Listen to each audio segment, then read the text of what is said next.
Hey, welcome, all my right thinkers. Thanks for tuning in. Check out your board. Wow, this color's terrible. All right, here I go. Welcome, all my right thinkers. Thanks for tuning in. Check out your board. Big Funk Thinker, right? Here in my living room again, doing what I do. It's coming. I'm still doing my thing though. Let's go. Right as in 25 we live by storytelling. Story with a message in a story for life. These are life lessons I'm giving them. You tuning in and receiving them. We got a good thing going. I appreciate you. Let's go.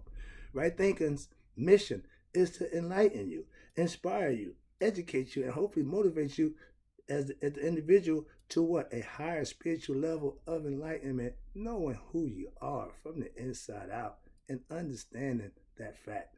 Right thinking's way of life through what? Mental and spiritual discipline will will help and guide you to obtain your goal of obtaining spiritual enlightenment, aka know thyself. That's my mission.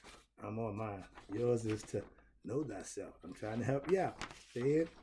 Stay with me, and learn your lessons, implement them, manifest them, and then they become yours, and you can teach it, pass it on. Okay, pay it forward, as they say. All right, let's go. Know thyself. A person who knows not and knows not that they know not is foolish. Disregard them and mainly don't be them. A person who knows not and knows that they know not is simple, willing to learn. I can teach them. Tune in. That's why I do what I do for you. I got you. A person who knows not and believe that they know is Sunday, and I consider those people to be religious and dangerous. Avoid them. I'm about to go fellowship with them in a while, but I understand. A person who knows and knows not that they know is just asleep. I can awaken them. I'm the human alarm clock to wake you up spiritually with knowledge of self. That's what I do for you. A person who knows and knows that they know is wise. Follow them. All these persons, they reside in you. Right thinkers, know thyself. And to Maya, be true. You know, I like that phrase. There we go. Right thinkers. It's a few things that you need to know to become enlightened. I keep telling you, I'm the spiritual alarm clock. My goal is to enlighten you spiritually with what? Knowledge and understanding. It's called right thing. Let's talk about it's 5 steps, like the 5 senses, to enlightenment. Let's take them one by one. I'm going to walk you through this, and hopefully, when I get done, you'll understand how to become enlightened yourself. And if not, just keep tuning in. I'll help you. Let's go. The first step is ignorance, overcoming being ignorant. That don't mean stupid. Don't get insulted. Ignorant just means you don't know something. I'm ignorant to a whole lot of things. I'm not beat for it. You want to learn it? You find out. You want to become enlightened? Tune into me. Let's go. Ignorance is that state of mind that forgot you and who you was. You don't remember yourself, so you have what we call mental amnesia. So you learn. Your subconscious starts to pick up, and so all of a sudden you start remembering things. Your brain is based on memory and imagination. Understand that. And when you're ignorant, you're not using neither one. That's the problem. Okay. Ignorance is being what? Caught up in the cycle of what? Life's desires and worldly things. Most people who are ignorant, if they have a good job, making good money, doing their thing, they think they don't need God. Well, they doing it themselves. That's ignorance. Spiritually ignorant. Okay? Ignorance ignorant people believe that the worldly things are all there is to life. I got a big house, I got a nice car, I got money in the bank, I'm good. You can't take none of that with you in the afterlife. But don't worry about it because you ain't going there either. I'm sorry. But that's just a fact. Ignorant mindset of people who are what? Ego driven. That's the problem right there. It's all about the me, I, and that's all they know. That's what being ignorant is. It keeps you in that circle. And that circle is just going round and around and around. Okay? The negative concept is ignorance is that world you live in pretty much based on delusions of grandeur and all the selfish pleasures that you can gain in this world. Everybody just want to be somebody. Be a good person. That's somebody. Better calm it down. Relax. Okay. The next one. Number 2. In order to be ignorant, you had to what? Find you a spiritual preceptor, aka a master teacher or sage. All right. And maybe you want to evangelist. Take your pick. But watch this. It's all about I am that spiritual preceptor or sage. Why? I teach the spiritual truths. That's why. But more importantly, I live them. I hold myself accountable. If I'm a teacher to you, I got to be living it and showing it how it's done. That's my job. I got a problem doing that. I love that part. I have the knowledge of self. hmm And I live by those truths to teach others to do the same thing. If I'm teaching it and not living it, don't listen to a word I'm saying. I'm using me as an example. If what I say don't match what I do, don't listen to me. Why? Because it ain't gonna be good for you.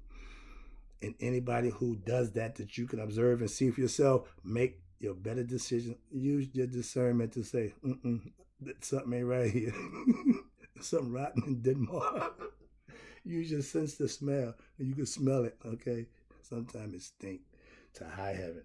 Watch this. Now, my spiritual knowledge comes from the time that I spent learning and then implementing it by living it. And then I became good at it. So now I'm the master of what I do. That's why I teach it to you. Got nothing else to do. I'm bored. All right.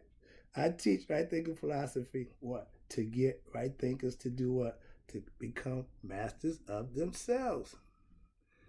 Most leaders don't want you to be like them. Why? They want to stay superior. I want you to be just like me. Master yourself. I have no ego. I want to walk around. It's just all about me. If I start the army, it's going to be a bunch of me's. So I want a bunch of smart people. So to take one out just means another one pop right back up. Next man up. And if it's done right, you become unstoppable. Why? That force don't stop. It's constantly progressing. Why? They can't stop it. They can't slow it. Water is the most unbeatable force ever because when it comes, it's bringing it. Philosophically, mentally, you have to do the same thing in your life. Become that force that's unstoppable. That's all. Next one is I teach right thinking philosophy. Okay, next one. No. As a sage, I teach life's truths. I live them myself daily. This is the only way my teachings will be authentic. If I'm not practicing what I preach is invalid. Preachers, you hear me? If you're not practicing what you preaching, your preach is invalid. I'm just saying. Next one, number 3, acquiring what? The wisdom of self-knowledge. Again, here we go. Self. When you're dealing with the spirit, when you're dealing with your creator, it's all based on self. Why? Because it's all about you. I tell you, in order to become spiritually enlightened, you will have to put in your work daily. It don't happen no other way. Daily studies of right thinking philosophy principles will sharpen you, will sharpen your self knowledge. Why? You're getting better. Why? You're actually implementing it and you're living it. That's wisdom. Wisdom comes from experiencing something, not from what you read in a book, not what somebody tell you. You have to experience to have wisdom. That's why life teaches you lessons. Why? You're going to experience life lessons one way or another. So as you get older, nothing is worse than an old fool. That means you didn't learn nothing in the books. You didn't learn nothing. You didn't learn nothing in life. Life experiences didn't teach you nothing. Don't be an old fool. Don't be a young fool. Okay? Get knowledge and wisdom at an early age. It avoids you from being an old fool. Trust me. All right. Self-knowledge, aka God knowledge, is the best knowledge you can have in life. They tell you self-knowledge is the best knowledge. Why? Knowing thyself. Being a scholar, academia, and having no knowledge of self, keep it. Wisdom comes with what? Again, experiences that you have experienced and learned from them for yourself. That's why knowledge, that's why wisdom is important. Knowledge is gained. Wisdom is experience. Now you know. I know a lot of things that I read, a lot of things I can conceive and perceive and understand, but I know more about the experiences that I have, and that's what I teach. Okay?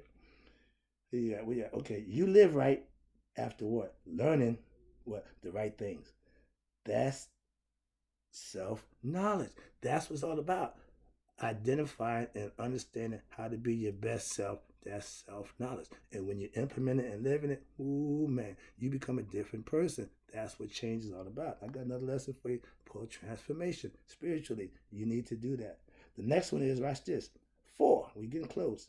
My favorite, practicing Maya. How much life I got? Don't do this now. Don't do this now. Come on, not now.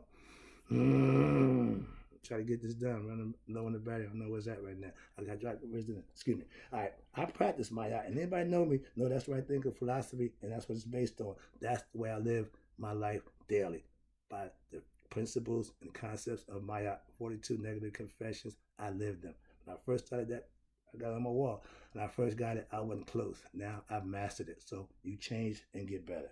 Living my art is living what? Right thinking philosophy. I know the principles work while I use them. Mayat is everything in order, balance, and divine, and everything that's righteous. Mayat means purity. You purify your heart by living Mayat, telling the truth, speaking Makadu, living right, doing the right things. Those are things, the principles that Mayat set forth, and they live by that because you're going to be judged by that in the end. That's conceptually the belief of the ancients. Mayat is my favorite goddess. You know that. It keeps you in harmony with your higher self. I'm connected to God all the time. Remember, God conscious, that's the Mayat concept of mine. Okay? You live Mayat, you are a right thinker. Why? Because you are one with your higher self. You know that and you live that. That's what Mayat means. Last one, daily meditation. Praying, whatever it is. My days start with what? Morning prayer, meditation. That keeps me, that keeps me in touch with my higher self. I'm constantly communing. I'm constantly in contact with my higher spirit. Okay? Meditation is a must in order to live what? Mayat and right thinking philosophy. Meditation is a must. If you're not communing with your higher self, you ain't spiritually in touch. I meditate constantly to keep me grounded in spirit. Why? I walk, I talk, I act, I keep God on my mind. I keep doing the right thing. Why? Because that's what meditation supplies for me. On my downtime, I go into the state of meditation. That's all. I use meditation when? Daily. Why? To stay focused spiritually. That's right thinking philosophy. One of my major rules. You have to stay focused and grounded in the spirit. Walk, talk, act like you got some sense. Last one. Meditation is what? The final step to reaching spiritual enlightenment.